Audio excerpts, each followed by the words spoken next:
Media के हमारे साथी, नमस्कार। सबसे पहले तो मैं प्रधानमंत्री प्रचंड जी का और उनके प्रतिनिधि मंडल का भारत में हार्दिक स्वागत करता हूं।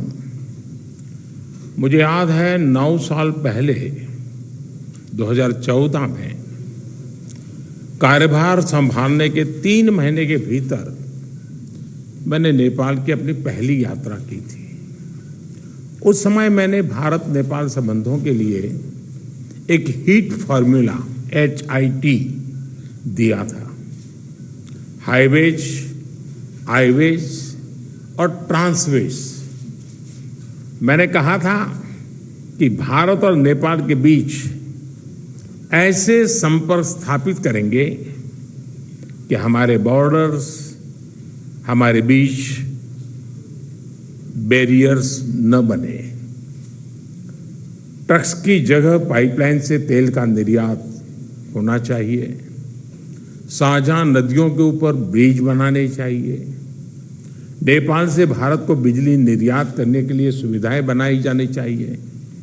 फ्रेंड्स, आज 9 साल बाद मुझे कहते हुए खुशी है कि हमारी पार्टनरशिप वाकई में हिट है।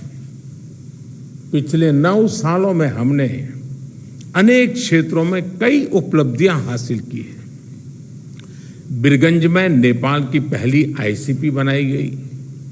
भारत नेपाल के बीच हमारे क्षेत्र की पहली क्रॉस बॉर्डर पेट्रोलियम पाइपलाइन बनाई गई। हमारे बीच पहली ब्रॉडगेज रेल लाइन स्थापित की गई। सीमा पर नई ट्रांसमिशन लाइंस का निर्माण किया गया है। अब हम नेपाल से 450 मेगावाट से अधिक बिजली आयात कर रहे हैं। अगर हम 9 साल की उपलब्धियों का वर्णन करने लगेंगे तो पूरा दिन निकल जाएगा।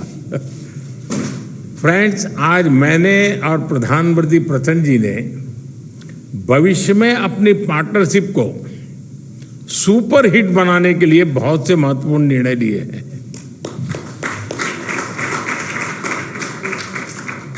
आज ट्रांजिट एग्रीमेंट संपन्न किया गया है।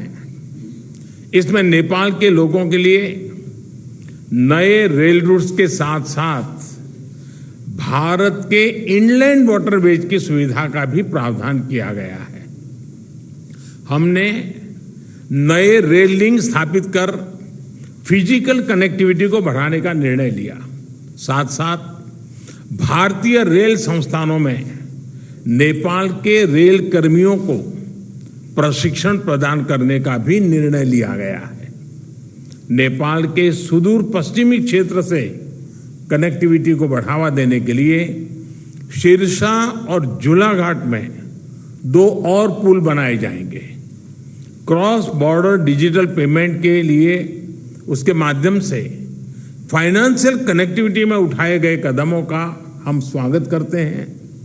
इसका लाभ हजारों विद्यार्थी, लाखों टूरिस्ट और तीर्थयात्रियों के साथ साथ मेडिकल ट्रीटमेंट के लिए भारत आए मरीजों को भी मिलेगा।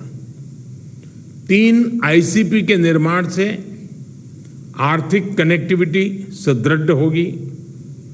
पिछले साल हमने पावर सेक्टर में सहयोग के लिए एक लैंडमार्क विजन डॉक्यूमेंट अपनाया था। इसको आगे बढ़ाते हुए आज भारत और नेपाल के बीच long term power trade agreement संपन्न किया गया है। इसके अंतर्गत हमने आने वाले 10 वर्षों में नेपाल से 10,000 मेगावाट बिजली आयात करने का लक्ष्य रखा है। फुकोट, कर्णाली और लोअर अरुण हाइड्रो इलेक्ट्रिक परियोजनाओं पर हुए समझौते से विद्युत क्षेत्र में सहयोग को और बल मिला है। मोतीहारी अमलेखगंज पेट्रोलियम पाइपलाइन के सकारात्मक प्रभाव को देखते हुए इस पाइपलाइन को चितवन तक ले जाने का निर्णय लिया गया है।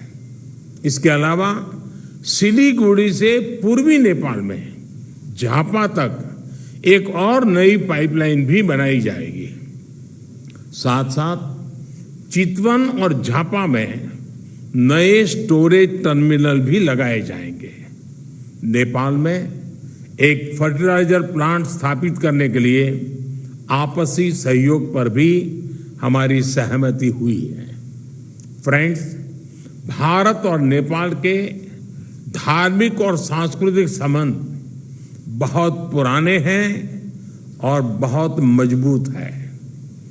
इस सुंदर कड़ी को और मजबूती देने के लिए प्रधानमंत्री प्रचंड जी और मैंने निश्चय किया है कि रामायण सर्किट से संबंधित परियोजनाओं में तेजी लाई जानी चाहिए।